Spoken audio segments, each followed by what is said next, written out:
The moment I finished typing the last zero into my banking app, my hands were shaking so badly I nearly dropped my phone. $270,000. Final payment. Done. I stared at the confirmation screen until it went dark, half expecting it to change its mind. My name is Savannah, and I just spent the last 5 years of my life paying off my parents' debt.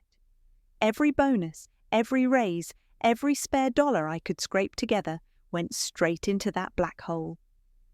While my friends bought houses and planned destination weddings, I lived in a cramped studio apartment and drove a car held together by duct tape and prayers. But it was worth it. Had to be worth it. This was our family home, the only place I'd ever lived, the place where my height marks still decorated the kitchen doorframe. I couldn't let the bank take it. I walked downstairs to the kitchen where Mum was arranging flowers in a vase, probably for one of Charlie's social media posts. My sister's influencer career meant our house was constantly being rearranged into aesthetic backdrops. "It's done," I said, trying to keep my voice steady. "I just made the final payment." Mum barely looked up. "Oh, that's nice, honey. Did you remember to pick up those specialty light bulbs Charlie needed? She has a sponsored post due tomorrow." The excitement in my chest deflated like a punctured balloon. "Mum, did you hear what I said? The debt is cleared. The house is safe." "Ah, of course, she adjusted a rose. "We never doubted you'd handle it. You're so good with money, unlike your sister. Speaking of which, she needs the new landscaping budget for her YouTube travel series. Something about brand consistency?" I gripped the kitchen counter. "That money is for fixing the sprinkler system." "Well, your sister's career is taking off. We need to support her while she has momentum. You understand, right, sweetie?" Before I could answer, Charlie bounced in, wearing what looked like $300 worth of athleisure. "Mom, the lighting is perfect for my morning routine video. Can you help me set up?" Mom immediately abandoned her flowers. "Coming, darling." I watched them disappear upstairs, my throat tight. 5 years of my life summarized with, "That's nice, honey." I don't know what I expected. A celebration dinner? A thank you card? Anything? That night, I couldn't sleep. I went to Dad's home office to find some aspirin, opening his desk drawer where he always kept a bottle. Instead, my fingers brushed against a thick manila envelope. I pulled it out, curious. Property deed documents spilled onto the desk. Normal enough. We'd been dealing with plenty of paperwork lately. But something made me look closer. My heart stopped. The name on the new deed wasn't Wong Family Trust like it should have been. It wasn't even my parents' names. It was Charlie's, just Charlie's. I flipped through the pages frantically, checking dates, signatures, terms. The documents had been filed just days before my final payment cleared. They had transferred complete ownership to my sister while I was still paying off their debt. My hands trembled as I read it again and again, willing the words to change. The room started spinning. 5 years of my life, my savings, my dreams, all to save a house they'd already secretly given away. I stumbled to the bathroom and threw up, then slid down against the cold tile wall. Through the thin walls, I could hear Charlie's voice drifting down the hallway. "Don't forget to like and subscribe, besties. Your girl's about to level up her content game with some major home renovation projects." The bathroom light buzzed overhead as reality sank in. They hadn't just taken advantage of me. They'd planned this, waited until I'd nearly finished paying before quietly transferring everything to Charlie. They'd watched me sacrifice everything, knowing exactly what they were going to do. I pulled out my phone with shaking fingers and took photos of every document, every signature, every date. Then I carefully returned everything exactly as I'd found it. Walking back to my room, I passed the kitchen door frame with its pencil marks tracking my growth. I ran my fingers over the highest line, Savannah, 16, and realized with stark clarity that I'd spent my entire adult life trying to measure up to something that was never meant for me at all. I looked at the photos on my phone again, at the date of the transfer that proved just how thoroughly I'd been played. My whole body went cold, then hot, then utterly, terrifyingly calm. If they wanted to play games with legal documents, I decided right then they were about to learn exactly how good I was with paperwork.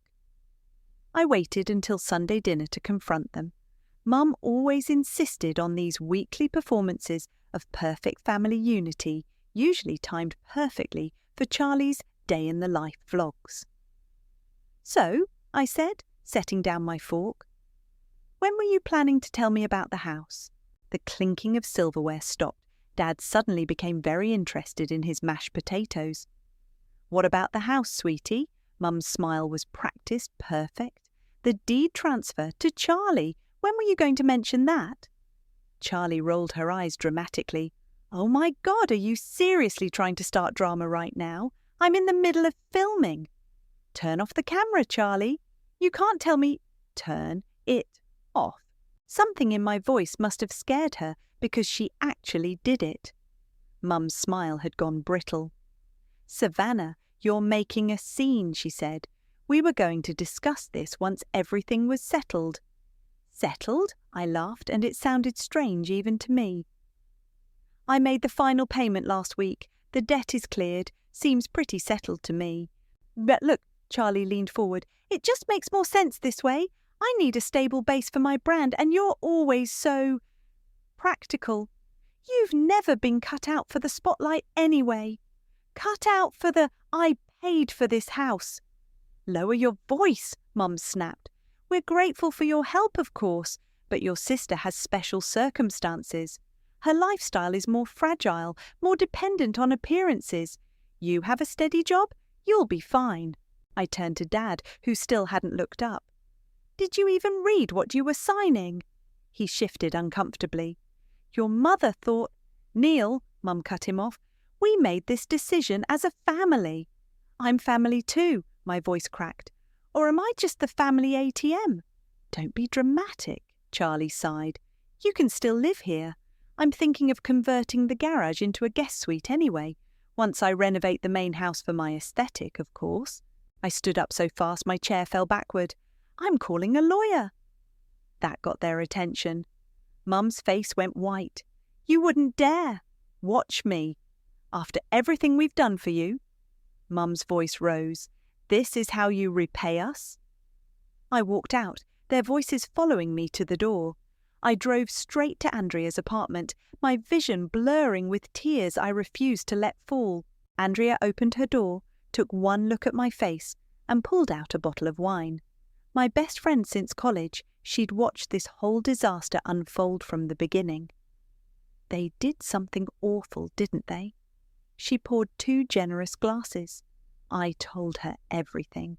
When I finished, she set down her glass with a sharp click. "Please tell me you kept copies of the original repayment contract." "Of course. It's in my safety deposit box. Why?" Andrea's eyes lit up. She was a paralegal, and I recognized her. I just found a loophole face. "Because I've read that contract multiple times, and there's something your family seems to have forgotten." She grabbed her laptop and pulled up a digital copy she'd helped me draft years ago. "Section 7, paragraph 3, read it." I leaned in, scanning the legal text. Then I read it again, slower. Holy shit. "Exactly," Andrea grinned. "They legally can't transfer the deed without either paying you back in full or getting your written consent. If they do, ownership automatically reverts to me as the primary lien holder." I finished, my heart pounding. "They played themselves," Andrea said. "They were so busy being sneaky they forgot to check the fine print. Classic mistake."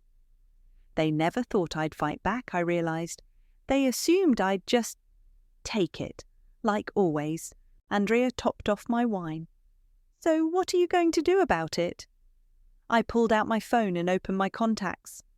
"Remember that lawyer you mentioned? The one who specializes in property law?" "Eric? Yeah, he's brutal, perfect for this. I hit dial. Time to show my family exactly how practical I can be. As the phone rang, I pulled out the photos I'd taken of the deed transfer. My hands weren't shaking anymore. For the first time since finding those documents, I smiled. Mum always said I was good with money. Time to show her just how good I was with contracts too. "Hello, this is Eric Norton's office," a voice answered. "Hi," I said. "I need to discuss a fraudulent property transfer. How soon can I schedule a consultation?" Andrea raised her glass in a silent toast. Across town, my family was probably still sitting at that dinner table, thinking they'd won. Thinking I'd back down like always. They had no idea what was coming. Eric Norton's office was exactly what you'd expect from a high-end property lawyer. All glass, chrome, and quiet money. The man himself was younger than I expected, barely older than me, with the kind of precise attention to detail that made me instantly glad he was on my side. "So," he said, scanning the documents spread across his desk, "they transferred the deed without settling the lien or obtaining written consent from the primary lien holder. You." "Yes." "And you have proof of all payments made?" I pulled out my folder. "Every transaction, dated and documented, plus emails discussing the arrangement." He picked up the original contract, eyes narrowing at Section 7. "This clause is interesting. Did they have legal representation when signing?" "No. Mum said it wasn't necessary since we're family." Eric's mouth twitched. "Family or not, this is legally binding. They breached the terms the moment they filed that transfer." My phone buzzed, a text from Charlie. "Hey sis, need a tiny favour. Can you spot me 5K for my Mykonos trip? It's for work. My followers are dying for Mediterranean content. You're so good with money stuff."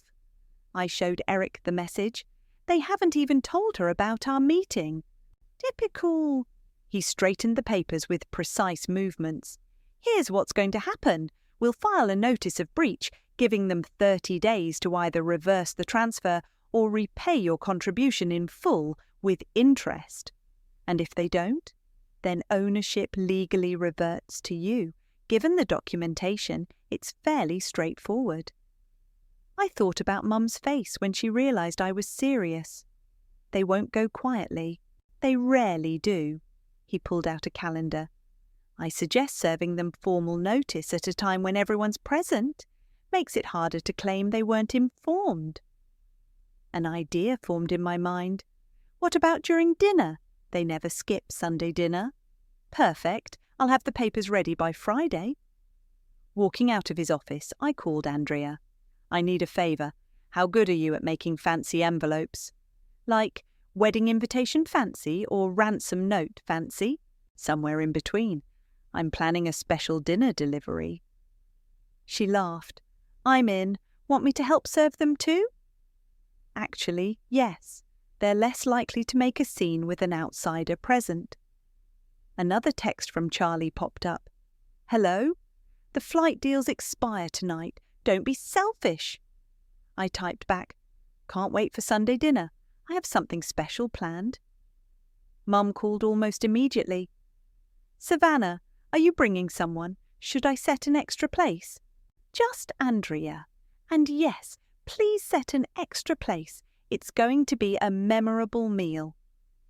I spent the next few days gathering everything: bank statements, transfer records, timestamps of every payment. Andrea helped me arrange them in elegant envelopes, one for each family member. "You're really going to do this," she said, sealing the last envelope. "They gave me no choice." "No, they didn't." She squeezed my hand. "I'm proud of you." Sunday arrived with perfect timing. Mum had decorated the table elaborately, probably for Charlie's social media. Dad was quieter than usual, picking at his sleeve. Charlie bounced between selfie poses. "So," Mum beamed as we sat down, "Charlie has exciting news. Tell them, sweetheart." "I got sponsored by a major collagen brand," Charlie squealed. They love what I'm doing with the house aesthetic. Mum and I were thinking of redoing the whole first floor to match their vibe. Interesting timing, I said, pulling out the envelopes. I have some news too. I placed an envelope in front of each of them. Mum's smile faltered.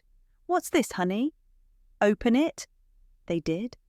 The sound of rustling paper filled the room, followed by absolute silence. Mum's hands started shaking. Dad's face went grey. Charlie just looked confused. I don't understand all this legal stuff, she whined. Let me help, I said, opening my laptop. These are copies of the original contract. And these, I pulled up the bank records, are timestamps of every payment I made, all $270,000 worth. Savannah, Mum whispered, what have you done? No, Mom, what have you done? You have exactly 7 business days to settle your debt, or the house becomes mine, legally and completely. You can't. I can. It's all in the contract you signed. Maybe you should have read it more carefully. Charlie's face crumpled. But what about my collagen campaign? I stood up, Andrea following suit. You have 1 week. Choose carefully. Walking out, I heard Mum start to cry and Dad trying to calm her. But for the first time in my life, I didn't turn back to fix it. They'd made their choice. Now it was time for consequences. The next week passed in a blur of angry texts and missed calls. Mum cycled between guilt trips. How could you do this to your family? And thinly veiled threats. You'll regret this, Savannah. Dad sent one message. Please, let's talk about this. I ignored them all. Charlie, meanwhile, went on a social media rampage.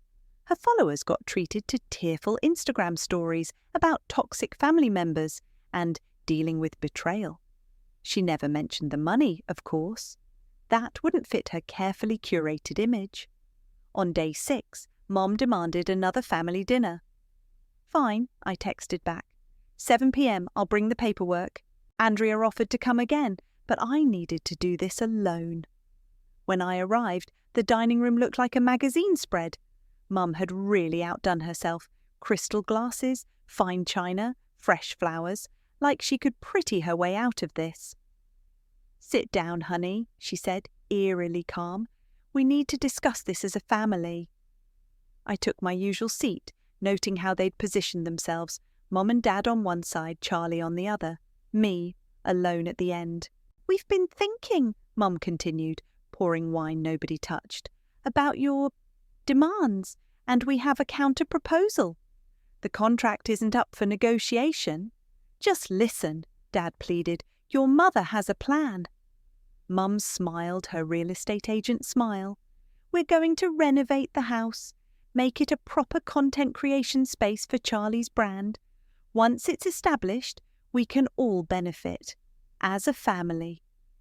All benefit? I laughed, like how I benefited from paying off your debt. Geez, that's different, Charlie cut in. This is about building something. My followers are already excited about the renovation series. We could be looking at major sponsorship deals. And let me guess, you need me to help fund these renovations? Well, Mum shifted. You are so good with money, sweetie, and family supports family. The sheer audacity stunned me into silence. They still didn't get it. Or maybe they did, and just didn't care. I pulled out my phone, opened my banking app. Let me show you something. I placed the phone on the table, screen up. This is my savings account. 5 years ago, it had enough for a down payment on my own house. Now look at it.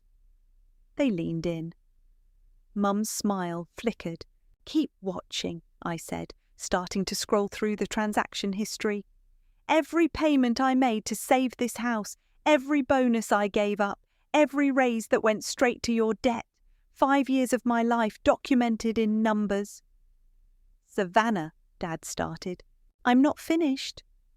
I pulled up the property records on my laptop. And this is the deed transfer you tried to hide from me, dated 3 days before my final payment cleared. Were you laughing about it? Watching me drain my accounts while you planned to give everything to Charlie? It's not like that, Mum protested. "We were trying to secure your sister's future." "What about my future?" My voice cracked. "Did that ever matter to you?" "Of course it did, but you're stable, responsible. Charlie needs to grow up," I snapped, "and you need to pay what you owe. You have 24 hours left." Charlie burst into tears, real ones this time, not the pretty kind she used for videos. "You're ruining everything. My followers are expecting—" "I don't care about your followers." I stood up so fast my chair toppled.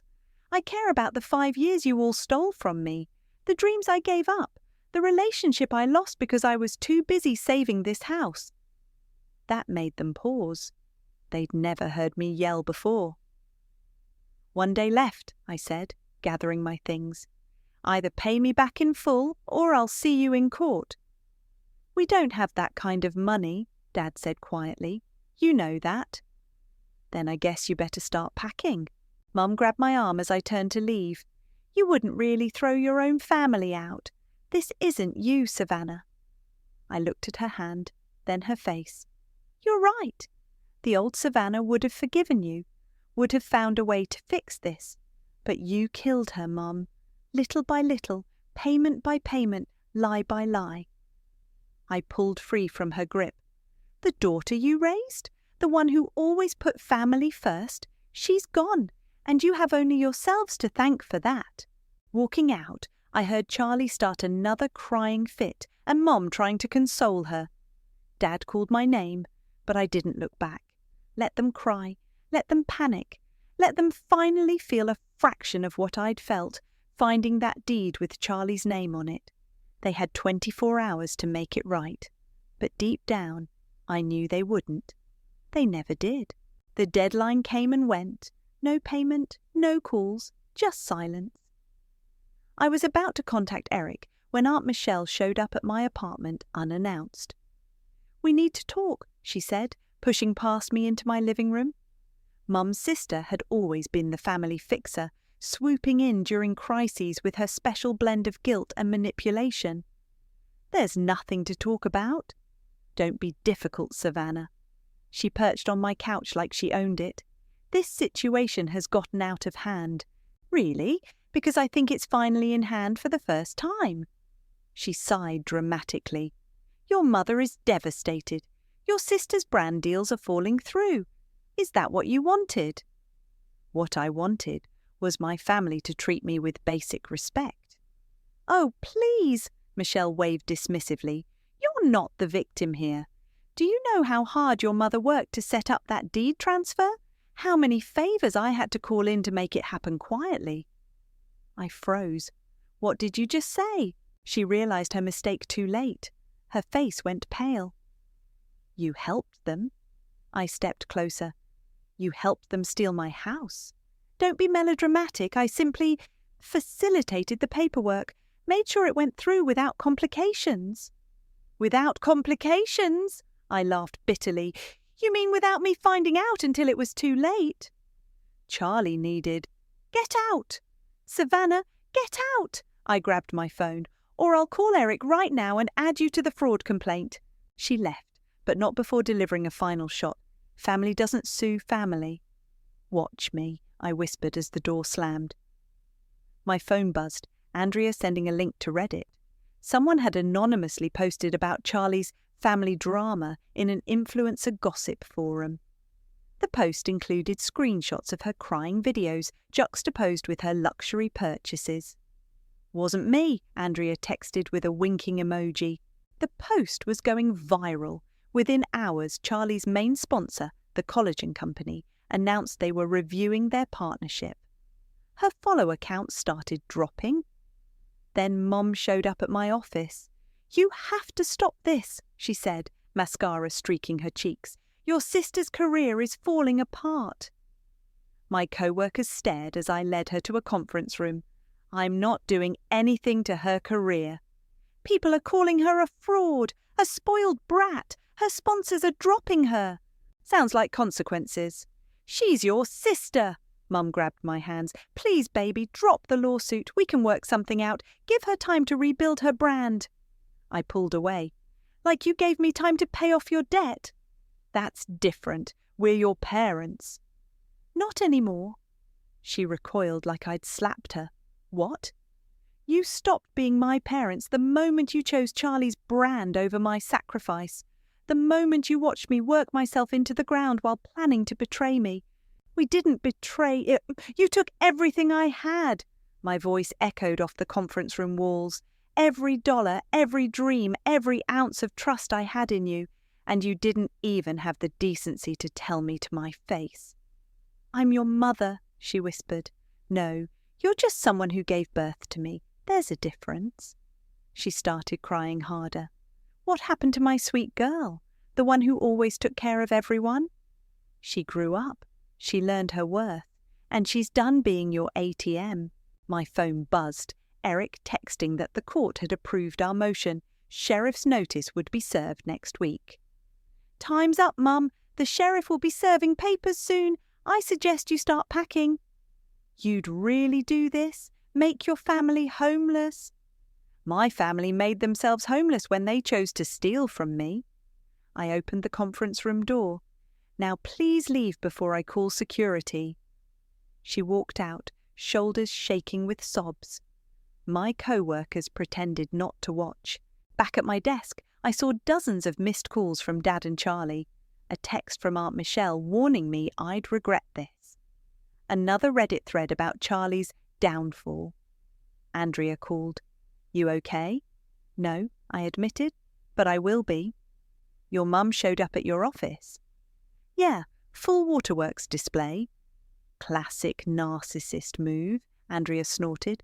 When manipulation fails, try public humiliation. It almost worked. For a second, I almost felt bad. Don't. Remember what they did to you. I looked at my empty savings account. Trust me, I remember. The sheriff serves papers next week, she said. Want me to come with? No. I closed my banking app. I need to do this alone. You're not alone, she corrected. You're just not letting them control you anymore. She was right. For the first time in my life, I wasn't fixing someone else's mess. I was finally cleaning house. 3 days before the sheriff was due to serve papers, I ran into River at the coffee shop near my office. My ex looked exactly the same. Tall, kind eyes, that slight crook in his smile. We'd broken up 2 years ago when I chose my family's debt over our future together. Savannah? He stopped mid-reach for his coffee. I heard about everything. Let me guess, you saw Charlie's meltdown videos? Actually, Andrea told me. He shifted awkwardly. I wanted to call, but we haven't spoken since you moved out. The barista called my name. River grabbed my coffee before I could, holding it out like a peace offering. Have a minute to catch up? We found a quiet corner table. For a moment, we just sat there, remembering all the Sunday mornings we'd spent in places like this, planning a future that never happened. You were right, I said finally, about my family, about all of it. I didn't want to be right. He stirred his coffee absently. I wanted to be wrong about how they were using you. Remember when we found that perfect house, the fixer-upper with the big yard? 3 bedrooms, vintage kitchen. You loved the bay windows. We could have bought it if I hadn't given that down payment to my parents instead. He reached across the table, then stopped himself. Are you okay? Really? No. I surprised myself with the honesty. I'm angry and hurt and so tired of being the responsible one. You're doing the right thing, you know, standing up for yourself. Am I? Because it feels like I'm turning into them, cold, calculating, focused on revenge. Hey, he caught my eye. Protecting yourself isn't revenge. Getting back what's yours isn't cruel. Dad showed up at my apartment yesterday, begged me to reconsider, said we could all sit down, work something out. What did you say? That they had 5 years to work something out. Now they get consequences. River nodded slowly. The Savannah I knew would have caved, would have found a way to fix everything for everyone else. She's gone." "No," he said softly. "She's just finally fixing things for herself." My phone buzzed. Eric calling? I stepped outside to answer. "The sheriff's office moved up the timeline," he said. "They're serving papers tomorrow morning." My stomach dropped. That's fast. Having second thoughts? No, just reality hitting hard. "You can still back out." "No," I said firmly. "I can't." I went back inside to find River waiting by the door. "Everything okay?" he asked. "Sheriff's coming tomorrow. It's really happening." He touched my arm gently. "Need company?" "I need to do this alone." "You've done enough alone." His voice was kind but firm. "Let someone be on your side for once." Before I could answer, my phone exploded with notifications. Charlie had gone live on Instagram, sobbing about betrayal and family loyalty. The comments were brutal, people calling her entitled, fake, questioning her whole career. River peered at my screen. She really doesn't get it, does she? None of them do. They still think I'm being selfish. You know what's selfish? Watching your daughter drain her life savings while plotting to steal her inheritance. I looked up at him, surprised by the anger in his voice. "What?" He shrugged. "I watched you kill yourself trying to save them. Watched you give up everything, including us, because family came first. They didn't deserve that kind of loyalty." "I miss you," I said suddenly. "I miss who I was when I was with you." "She's still there, just stronger now." He smiled that crooked smile. "Want me to come by tomorrow, after everything's done?" I thought about facing the empty house alone. "Yes, I'll bring pizza, like old times." Walking back to my office, I felt lighter somehow. River had always seen through my family's manipulation, even when I couldn't. Having him back, even as just a friend, felt like recovering a piece of myself I'd lost. My phone buzzed again. Andrea sending another Reddit thread about Charlie. This one detailed every luxury purchase she'd made while I was paying off the debt. "Still not me," she texted, "but Karma's got a group chat now." I smiled, putting my phone away. Tomorrow would be hard, ugly, the kind of day that changes families forever. But for the first time, I was ready for it. Let them cry, let them rage, let them finally face the truth about themselves. I had nothing left to give them and everything to gain back. The sheriff arrived at 9 a.m. sharp. I watched from my car as he walked up the front path I'd helped Mom plant with hydrangeas last spring. Everything looked so normal, so deceptively peaceful. Charlie opened the door, phone already recording. "What's happening? Are you, here to arrest someone?"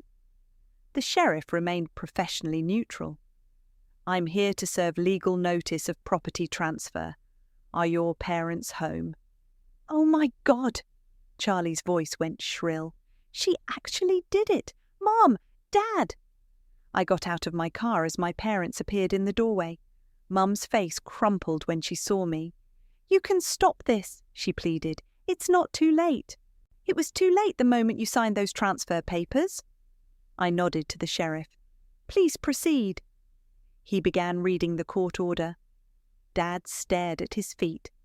Charlie kept filming, probably thinking this would salvage her failing influencer career. "You have 72 hours to vacate the premises," the sheriff concluded. "This is my house," Charlie shrieked. "I have the deed." "Not anymore," I said quietly. Mum slapped me. The crack echoed across the front yard. Even the sheriff stepped back. "I raised you better than this," she hissed. I touched my stinging cheek. "No, Mom, you raised me exactly for this. You taught me that family means taking what you want and calling it love." "Mom," the sheriff warned, "any further physical contact and I'll have to file additional charges." Mum retreated, shaking. Dad finally looked up. Can we at least get our things?" 72 hours, I repeated. "Anything left after that becomes my property." Charlie was having a full meltdown now, her live stream capturing everything. Comments flooded in, some supporting her, others calling this karmic justice. "My followers will hear about this," she screamed. "Everyone will know what you did." Good. I met her eyes. Let them know exactly what happened, how you lived in luxury while I paid your parents' debt, how you all plotted to steal my inheritance. Tell them everything, Charlie. For once in your life, be honest. She ran inside, slamming the door. Mum followed, but Dad lingered. "I have something for you," he said softly. He disappeared inside, returning with a worn cardboard box. "What's this?" "Your baby photos, school awards, things your mother wanted to throw away when we made the transfer decision." He set the box at my feet. I couldn't do it. "Why not?" "Because you're still my daughter, even if I've been a coward about showing it." The sheriff cleared his throat. "We're done here. Good luck, miss." I waited until he left before opening the box. Inside, carefully preserved, was my whole childhood. Dance recitals, honour roll certificates, the Father's Day cards I'd made in elementary school. "I never wanted this," Dad said. "Any of it. I just couldn't stand up to your mother, to Michelle, to anyone." "That's the problem, Dad. You never stood up for me either." He nodded, shoulders slumping. "I know. I'm moving in with my brother for now. If you ever want to talk—" "I don't." He turned to leave, then stopped. "There's a letter in there. I wrote it last night. You don't have to read it, but I needed you to have it." I watched him walk away, the box heavy in my arms. Through the windows I could see Mum and Charlie frantically packing, probably saving all the expensive items first. My phone buzzed, River checking in. "All done?" "Just finished. Coming over." "On my way with pizza and wine. You shouldn't be alone in that house tonight." I looked up at my childhood home, now legally mine.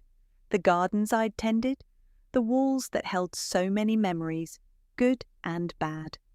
"Thanks," I texted back. "I could use a friend right now." Inside the box, beneath years of memories, I saw Dad's letter.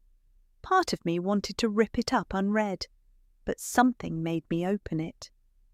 "Savannah, I never thought you'd find your voice. I never thought you'd stand up to us. I was wrong. You're stronger than all of us combined. I'm sorry I helped break your trust in family. I'm sorry I was too weak to protect you. I'm sorry I let them convince me that love means taking instead of giving. You deserved better. Dad." I folded the letter carefully, putting it back in the box. Through the windows, I could see Charlie filming one last dramatic video in her room. Mum was probably calling everyone she knew, playing the victim. But for the first time since this all began, their drama felt distant, like watching a play I'd finally stopped performing in. The house was mine, and they were just going to have to live with that. The last moving truck pulled away just before sunset on the third day. I stood in the driveway, watching my family's taillights disappear around the corner. They'd taken everything they could carry: furniture, electronics, Charlie's endless filming equipment. Mum hadn't spoken a word to me. Dad left another letter I hadn't opened yet. "Ready?" Andrea appeared beside me, paint swatches in hand. "Almost."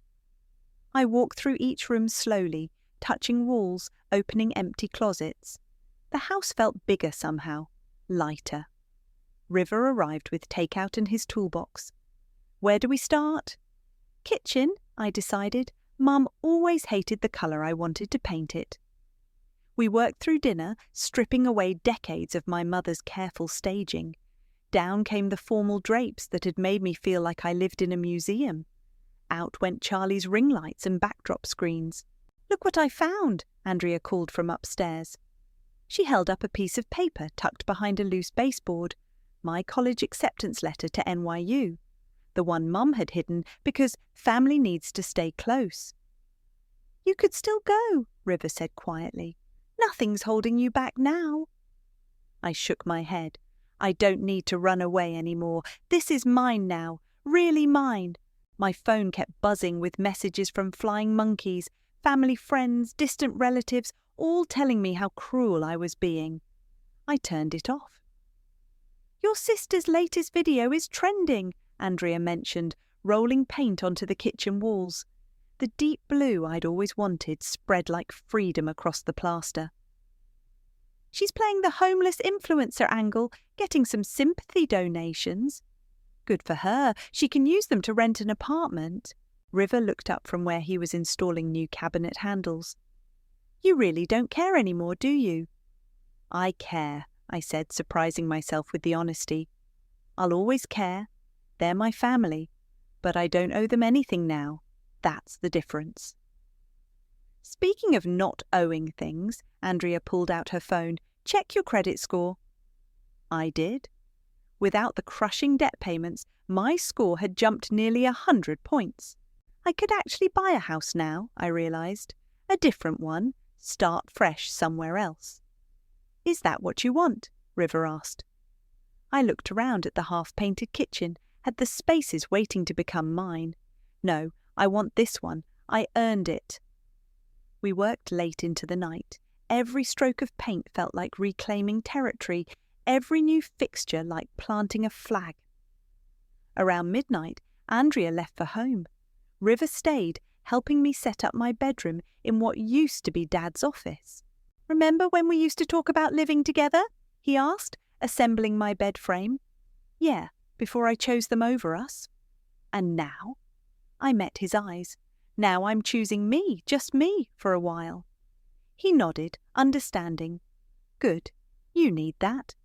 But maybe when I'm done finding myself we could get coffee again. I'd like that." He smiled that crooked smile I'd missed so much. "No rush, though. You've got some living to do first."